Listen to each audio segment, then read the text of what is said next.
Langga, kapag matampuhin ka sa isang tao, langga, kapag matampuhin ka sa buhay mo, talo ka, langga. Kasi langga, kung magtatanim ka ng galit sa isang tao ka, langga, bibigat yung pakiramdam mo, bibigat yung paningin mo.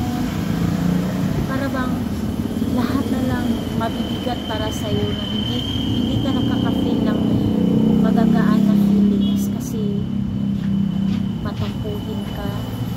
Kasi yung maliliit na bagay, matri-triggered ka agad. Langga, sa mundo talaga, langga, huwag talaga ganun talaga. Langga, kasi matatalo ka sa buhay dito sa mundo. Kasi hindi ka na magsisikap. Kasi down na down ka na, parang nanghihina ka na.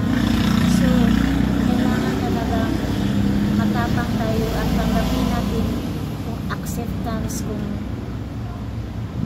anong mga failure natin or ano ang mga weakness natin sa buhay. Ganun talaga.